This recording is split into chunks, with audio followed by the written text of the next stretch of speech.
Radio Rahim with the Executioner, the alien, Bernard Hopkins, Miami Beach. You're no stranger to this territory, but fights don't come here. They're strange in this area. Was it like having a fight of this magnitude here in Miami Beach finally? It's been like 20 years since a big fight's been here. Man, it's Miami-ish. It's Miami-ish. let me tell you, man, great fights been here. Of course, everyone that follow boxing, know boxing, the great Muhammad Ali had not only lived here but trained here for many big fights. Myself and a lot of other champions in a lot of weight classes use Miami as their base of preparation. The weather is just about 90% plus all the time. And if you're a guy that they lose a couple more pounds sooner than sweating with all kinds of other tricks, Miami's the place you're going to sweat, right? And let me tell you, the fights are going to come back here, and tonight is an example of it. But not just tonight. Golden Boy is really strongly looking at fights to do here with our partners and connections that has been made over the years to do fights here. This is a fight town. Listen, you come up north, you know what you have. You know what I mean? You got D.C., you got Philadelphia, New York, right? Parts of Jersey. So the tri-state is well aware of bringing back, no matter what city you live in, bringing back boxing. And you know what? Miami is a place that nobody has to have their arm twisted to come here. In the main event tonight, we have a middleweight who is crafty, who's a slick fighter. People are not jumping in line to fight. And they got good reasons. Why? I mean, okay, you say they got good reasons. From what's there now in that division, no one in this era I've seen that brings on, other than, the champions, Canelo, and there's only really a few of those, and he's with us, yes, but there's other champions that's not with us that will rip your heart out. They coming to get you. They coming in. They want to fight everybody. They want to fight the best. They'll go against the grain of their own inner circle to say, no, I want that guy. I'm not complete till I got that. Whether they got 2 belts, 3 belts, they want all of them. The mentality of that mentality of most of the fighters today, Radio Rahim, I do not see it. I'm gonna be honest with you, right? And it could be something I can't, and I'm pretty sure it is a lot. Until they get exposed, when it's time to go ahead and put up and shut up, then they ain't gotta worry about their name coming out of my mouth, and I won't be apologetic about it, no matter what company that they are under. I'm gonna call an ace a spade a spade. That fight is a fight in that division, and the fight that's gonna happen tonight, and the fight's gonna happen in the future. The best fighting the best, whether you're with us or not, whether it's somebody else's company or not. That's what fight I want to see. I mean, are we saying the fight you want to see is Canelo Andrade? Yes. What gives you the impression that Canelo wants the Andrade fight? Because the talk is that he don't want no parts of that. That's the talk, though. And I know that Canelo will fight in the half foot and everybody up to now and don't have no problem to fight in that fight. It's timing. It's the right reason for the fight, and it has a lot of factors in it, and a lot of it is business. But the last time I heard Canelo fought everybody that he needed a fight, I was wondering a fight or two ago whether he was going to give himself, which I never look at a fight being a break fight, because the break fights became history fights. The fights that you call a warm-up or a tune-up, normally they got tuned up. Buster Douglas, Mike Tyson. Through other historic moments in history that did that happen. So, hey, I guess I use Joshua as yesterday, right? I know it happened a year ago or less. This is the risk, and that is the risk you take, no matter who you fight. Canelo's going to be all right. The contenders in that division is going to be all right. Even if some of the champions, the ones that's left, 1 or 2 belts out there, if that really matters to the public. Some it do, some it don't. We're going to see the fights that need to happen if it's based on Golden Boy and based on Canelo. Trust me, Radio Rahim, I can look you in your face and tell you this ain't the promoter Bernard Hopkins. This is Bernard Hopkins that's going to tell you that the spirit and not necessarily about the emotion of the heart. He has that. He showed that. Canelo, that is, will fight anybody at 60 to 75. He already did it. It does appear, not just Canelo, but it appears that at this time in boxing, being a crafty technician means you can't get the big fights. The guys who have the belts don't want to risk them against guys. That? I know you do, which is why I have to put this to you. It's bullshit, bro. It's bullshit. You know why it's bullshit? Because let me tell you something. All that is, to me, is part of that ingredients of pound for pound. Because a guy won't shoot it out with you or bang it out with you. I mean, you have the UFC and you have us, right? You must recognize that boxing is a skillful art. And the UFC is too, in a different way of fighting. We are missing the sweet science of our forefathers of boxing. If you look at the history, that the sweet science shouldn't get punished for having a style that systematically beats the guy up and is a one-sided fight. Canelo didn't have these type of fights. He had more fights where he really had to actually be right and be on point, or he would have been in history book as a person that got upset by a fighter that was a major underdog. And he refused to fall into that, why are you fighting him? Why you fight one of the cello friends? Why you fight one of this person, that person? He's keeping his career steady. And then he takes that jump. And why would he do that? And then he fight at 60 and he has that luxury. Is that the kind of thing where you're saying all these things about what you anticipate him doing, but is that something we see in 2020? Saunders, yes. Andre. Yes, because you know why? There are people that I know that's there, fighters that's there, that are a threat. And so those fights that matters is going to be in that ring with Canelo eventually. And think about the timing of it. Canelo has about 4, maybe 5 fights left in the DAZN contract, right? You remember the deal? Right. The numbers of the deal. Right. Fights or years.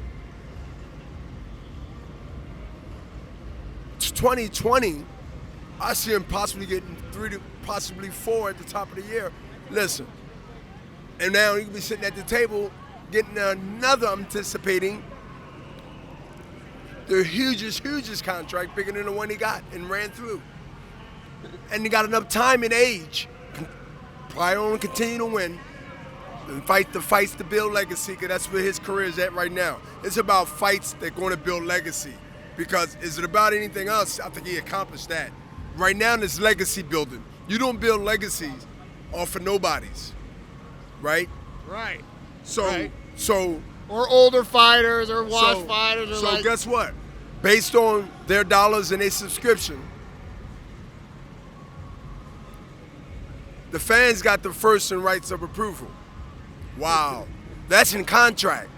So when you got the first and the last rights of refusal, I'm not buying that. The DAZN will get it, then we will get it, or vice versa. And then you got to change your behavior. If you don't like that grocery store prices, there's one down the street that's watching his prices to come down on his a notch or two. Now, one guy we have to give credit for being willing to fight the difficult fight, one fight he doesn't have to take, and the technically proficient fighter is Deontay Wilder. He's taken on Tyson Fury for a second time. I mean, certainly arguably the best technical heavyweight in the game. How do you see that second fight going? Is that a wise decision on Wilder's part? I think because Wilder wants to clean up something that he realized that he came that close to doing. And if you look at Fury, where is the credit other than showing ability to heart, not to get discouraged by barely beating the count?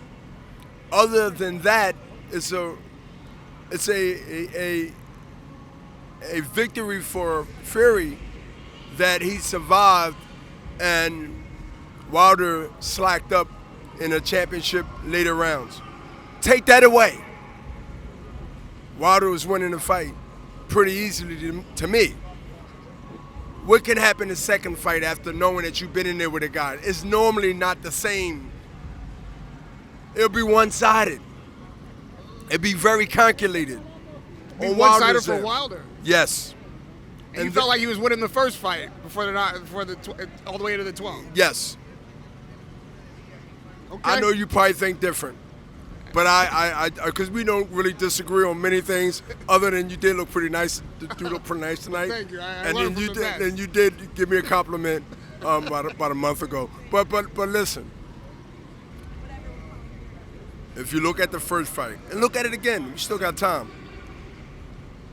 You're going to see the second fight where Wilder be really a killer instinct and finishing, which he knew he didn't do the first time, which gave, because someone out there believed that was ringside with a scorecard that he deserved based on barely beating the count and not taking Wilder down 2 or 3 times to even it up. He deserved to have a draw. That was the safest way out for outside and inside for Wilder. That was not Wilder, Fury. That was a victory for Fury. That's why we're talking about it. He's a great salesman. Oh, one of the best. One of the best. I think it's Ali than him. Like, seriously.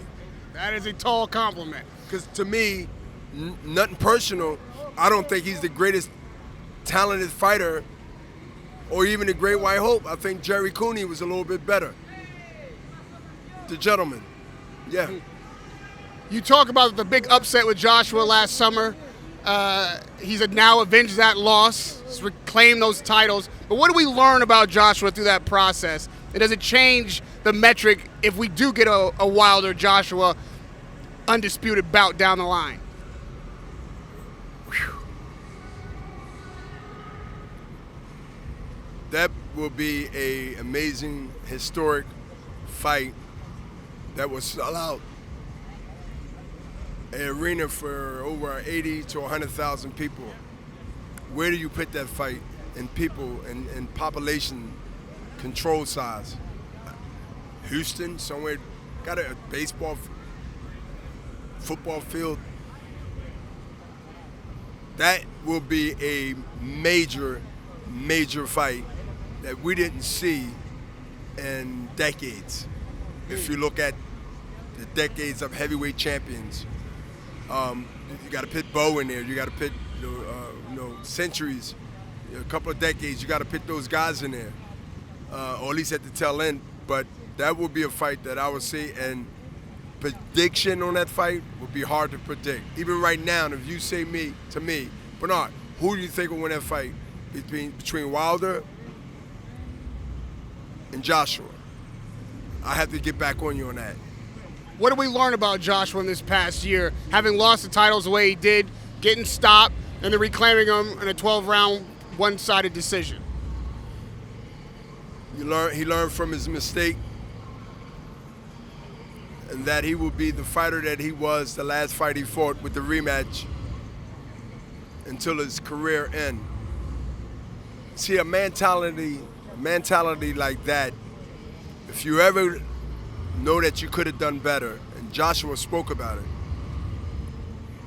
then you would never fall in that trap again, no matter who you fight. No excuse.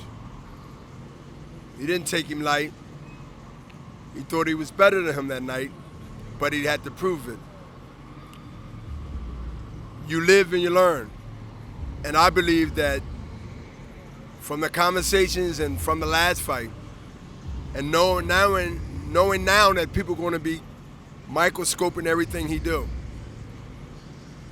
I want to believe we will see that he learned a valuable lesson. Everybody is dangerous, and you fight everybody like they are champions and respect that they can hurt you too. That is key, Rahim.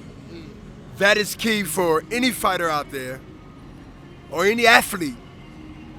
If you underestimate your opponent, you already gave him the first 5 rounds. Let's say Fury goes against your prediction and manages to beat Wilder one way or another. Does he beat Joshua? I will not do interviews for a year. Wow! That is, okay, you know they're going to hold you to that. I owe respect, and anyone know me that it's very hard to keep my mouth shut, and to make that official on Radio Rahim radio, there's going to be a lot of duct tape. Oh, no, hold on. Right beside everywhere I sit. You're making me a loser, too. You won't do interviews with anybody else except Radio Rahim. That's what I'm talking about. Last one, Fury, Joshua, who wins that fight? Joshua take him low in deep waters. I think the sides will play a big factor early on both guys. Both guys is minimum speed for their height and their weight.